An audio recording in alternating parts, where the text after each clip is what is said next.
lot of people have been asking me, how do you get enough time off work to go on tour? My secret is, I don't. The best part about working for myself is that I don't have a boss that I need to answer to. I don't need to ask for time off work.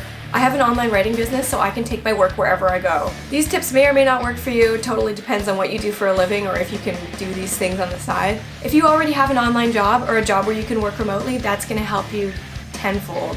If you're a computer programmer, a graphic designer, illustrator, if you're a writer, an editor, if you build websites, thank you, internet. There's websites that you can sign up for, like usertesting.com, upwork.com, where you can do small jobs here and there. Tip number 1, get a portable Wi-Fi router. Get a portable Wi-Fi router. They can range from around $50 all the way up to $200. While they're not cheap, if you're touring all the time, or at least a few months a year, it's totally worth getting. I do most of my work while we're driving, so I can't always rely on venue Wi-Fi, McDonald's Wi-Fi. If you're the same way, you're going to want a router. I'll link to the one that I have in the video description below, but that one's only really good in Europe. If you need something for North America, for example, I'm Canadian, and the last US tour I did, I got a US phone and I got a T-Mobile plan for 1 month.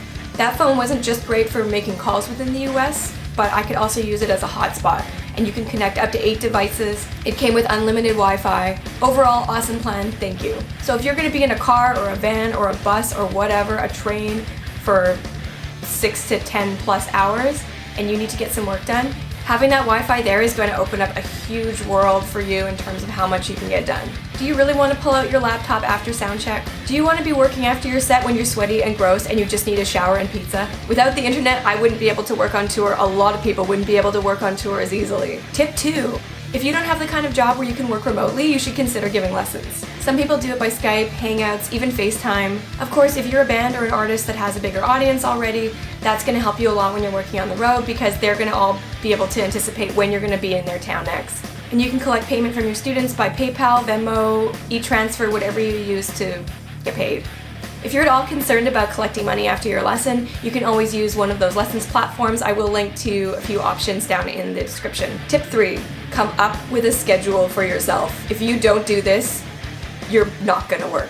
Yes, touring can be a full-time job. Yes, touring can be tons of fun. Yes, touring can be stressful.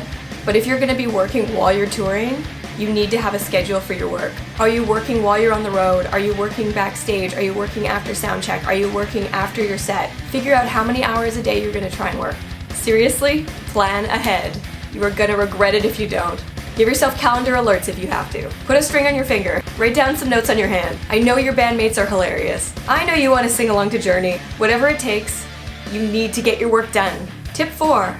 Don't take on more work than you can handle. If you don't think that you can keep up promises to your client or your boss, don't do it. It's not worth ruining your relationship with them. If you need to minimize your workload from like 40 hours a week to 15 or 20, do that.